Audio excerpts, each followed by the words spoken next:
안녕하세요. 푸드 디자이너 김유경입니다. 저는 얼마 전 하루 한 끼 채식이라는 책을 출간을 했고요. 푸드 디자이너로서 푸드 스타일링, 레시피 개발 업무 등을 주로 맡고 있고요. SNS에 푸드 컨텐츠를 기획하고 제작해서 올리고 있습니다.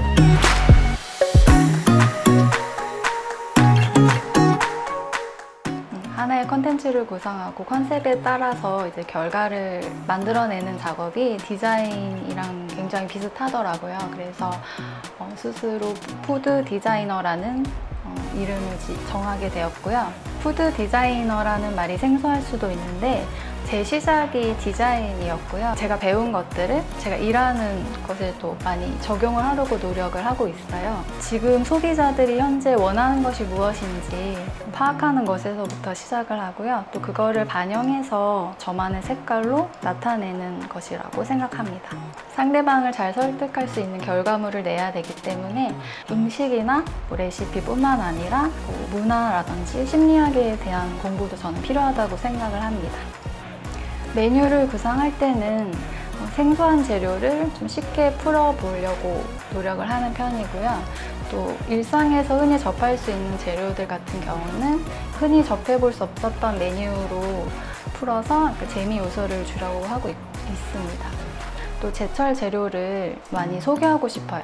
그 계절에만 나는 재료들이 가지고 있는 맛이 있기 때문에 그거를 많이 접해보셨으면 좋겠고요. 한 달에 한 번씩 우먼센스에 오늘 뭐 먹지라는 코너를 게재를 하고 있어요. 제철 재료가 주어지고 그 주어진 재료로 풀어내는 건데 이 잡지 같은 경우에는 이제 많은 분들이 보시는 거기 때문에 최대한 친근하고 친숙하게 풀어보려고 노력하고 있습니다. 사람마다 계량하는 방법이나 손맛이 다 다르기 때문에 다른 맛이 나올 수밖에 없어요. 자주 만들어 보면서 자신의 맛을 찾아가는 것이 중요하다고 생각합니다. 그러기 위해서는 이제 자주 따라 해보고 싶은 레시피를 만들어야 또 따라하고 싶은 욕구가 생기기 때문에 그런 레시피를 만들려고 노력하고 있습니다. 전에는 이제 식사가 매우 불규칙해서 어느 한쪽으로 치우친 식사를 했었어요. 이거를 좀 더 균형 잡힌 식단으로 만들어 보자 해서 하루 한 끼 채식이라는 해시태그를 붙여서 활동을 하게 되었어요. 그냥 나 혼자 하는 것이 아니라 여러 사람한테 알리기도 하고 또 뭔가 책임감 같은 것도 생기기도 하고요. 활동을 하다 보니까 채소 요리의 좋은 점에 대해서 많이 알게 되어가지고 그걸 좀 다른 사람들과 나누고 싶었습니다. 하루 한 끼 채식이라는 활동을 하면서 공유를 하게 되고 또 이게 또 책으로까지 이어지게 되었습니다. 채식 하면 진입 장벽이 높다고 생각하실 수 있는데요. 삼시세끼를 건강식으로 챙겨 먹어야지 하면은 좀 어렵다고 느껴질 수가 있어요. 하루 한 끼만 제대로 먹어보자, 의식적으로 먹어보자 라고 생각을 하면은 좀 더 쉽게 다가갈 수 있다고 생각을 했거든요. 건강은 건강할 때 지켜야 되는데 사람이 어디가 크게 아프지 않은 이상 자신의 몸에 소홀하게 되거든요. 평소에 이런 식습관을 중요하게 생각하다 보면은 건강은 자연스럽게 따라오는 것 같아요. 균형 잡힌 식사라고 하면은 고기가 들어가거나 다른 것을 통해서도 이제 접할 수가 있는데 굳이 채소 요리에 집중한 이유는 그것만이 가지고 있는 장점이 있었기 때문이거든요.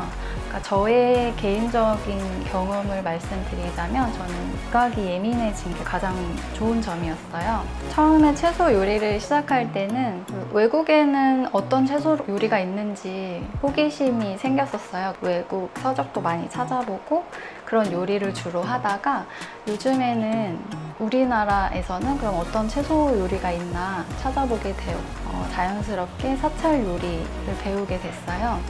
사찰 요리를 배우다 보니까 생각보다 우리나라에서도 채소 요리가 많구나라는 것을 느꼈고요. 우리나라 음식 특징인 갖은 양념이나 향신채를 쓰는 요리가 많은데 그게 빠지면 되게 싱겁고 밍밍할 것 같은데 의외로 담백하고 재료 본연의 맛을 느낄 수가 있어서 그 매력이 정말 크더라고요. 그래서 앞으로도 사찰 요리를 좀 더 깊게 공부해보고 싶고요.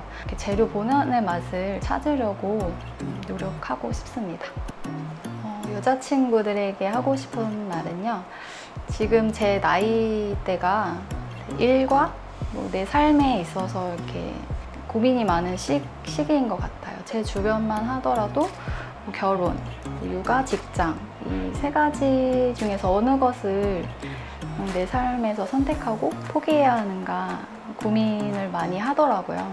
쉽지 않은 상황인 것은 분명한 것 같아요. 그래서 결혼을 하게 되면 아이를 가지시는 분도 있고 아닌 분도 있는데, 일단 아이가 생기면 내 경력을 계속 이어나가는 것이 참 쉽지는 않더라고요. 저도 아이를 낳고 나서 몇 년 동안 사회와 이렇게 좀 단절된 생활을 하기도 했었고, 이렇게 일을 하기까지 쉽지 않은 과정을 거쳤었는데요. 그래도 자기가 좋아하는 일을 계속하고 좀 열정을 가지고 공부하다 보면은 언젠가는 그것이 기회로 이어지고 자신의 또 일로 이어지지 않을까, 경력을 계속 이어나갈 수 있지 않을까 생각합니다. 제가 이렇게 이야기를 같이 나눔으로 인해서 저를 보고 용기를 가지셨으면 좋겠어요. 제가 했듯이 여러분도 할 수 있다고 생각합니다.